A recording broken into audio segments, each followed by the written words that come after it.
அடுத்தது கையால் அறுத்து இந்த தாள் இருக்கிறத தாள் என்ன பண்ணுறோம், அதை முடிச்சு கட்டி நாற்று எடுக்கிறதுக்கு அதை சந்தையப்படுத்துகிறோம். ஓ! அது வந்து எங்களுக்கு ஒரு பெரிய ஒரு வருமானமாகவே இருக்குது. ஏன்னா இன்னைக்கு யாரும் தாள் எடுத்து வைக்கிறது கிடையாது. ம். கண்டிப்பா சார். ஆனா எல்லாம் மெஷின் மிஷின் அறுப்பு. அறுவன்றதுனால தாளுக்கு இன்னைக்கு நிறைய பேர் விரும்புகிறாங்க. நாங்கள் தாள் விற்று அதில் ஒரு வருமானமே பார்க்குறோம். அதை எடுத்து நாங்கள் நடவுக்கு பயன்படுத்திக்கிறோம் சம்பா சாகுபடிக்கு.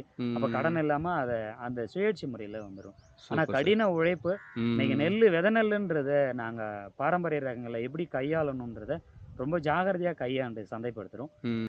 இப்போ என்னென்ன ரக நெல்லெல்லாம் வந்து தயாரா இருக்கு சந்தைப்படுத்துறதுக்கு? இப்போ இந்த பட்டம் போகின்றது நாற்று குடுத்துட்டோம், போயிடுச்சு. குருவை அதாவது சொனப்பால, மடங்கல்னு சொல்லுவாங்க. ஏரியாவுக்கு ஏரியா மாறுபடும். ம். ம். அதெல்லாம் நாங்க சந்தைப்படுத்திட்டோம். ம். என்கிட்ட விதை நெல் இருப்பு கிடையாது. ம். வரும் சம்பா பட்டம். ஓ! ஆடி, ஆவணியில நடுறோம் இல்லையா? Right, right. அந்த பட்டத்துக்கு பார்த்தீங்கன்னா, என்கிட்ட ஒரு 10 ரகம் இருக்கு. ம். ஆத்தூர் கிச்சிலி, தூய மல்லி, தங்க சம்பா இருக்கு, ம். மாப்பிள சம்பா இருக்கு, ம். கல்லூர்